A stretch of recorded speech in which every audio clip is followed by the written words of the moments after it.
প্রবন্ধ রচনা, একটি প্রাচীন জলাশয়ের আত্মকথা। আমি একটা অনেক পুরনো জলাশয়। এখন আমার বয়স প্রায় 150 বছর।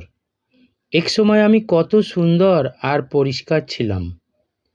আমার বুক সর্বদা স্বচ্ছ জলে পূর্ণ থাকত।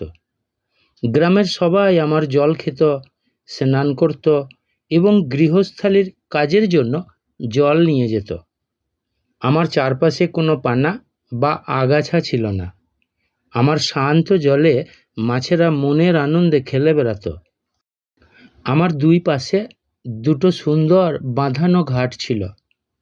সকাল বিকেল গ্রামের বধূ ও মেয়েরা কলসি নিয়ে জল ভরতে আসতো।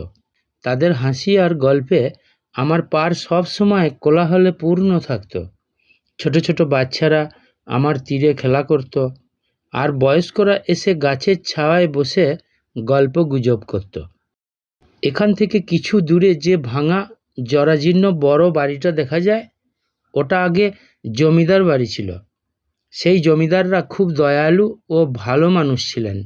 একবার এই অঞ্চলে খুব খরা হয়েছিল। চারিদিকের মানুষ জলের তীব্র কষ্টে ভুগেছিল। তখন জমিদার বাড়ির ঠাকুরমার আদেশে গ্রামের মানুষের কষ্ট দূর করতে আমাকে খনন করা হয়েছিল। তারপর থেকে বছরের পর বছর আমি গ্রামের মানুষের তৃষ্ণা মিটিয়েছি। কত পশু পাখি, মানুষ আর গাছপালা আমার জল খেয়ে বেঁচেছিল, তার কোনো হিসাব নেই। কিন্তু দিন বদলেছে। এখন আর আগের মতন দিন নেই। এখন আমার জল নোংরা হয়ে গেছে।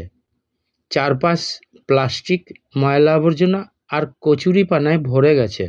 মানুষ এখন আমার কোনো যত্ন নেয় না। আমার পাড়ে দাঁড়িয়ে থাকা এক বুড়ো বটগাছই এখন আমার পুরনো দিনের একমাত্র সাথী।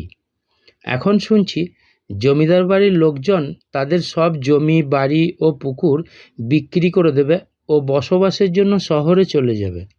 ওই পুরাতন জমিদার বাড়িটাও ভেঙে ফেলা হবে, আর আমার চিরকালের সঙ্গী বুড়ো বটগাছটাকেও কেটে ফেলা হবে।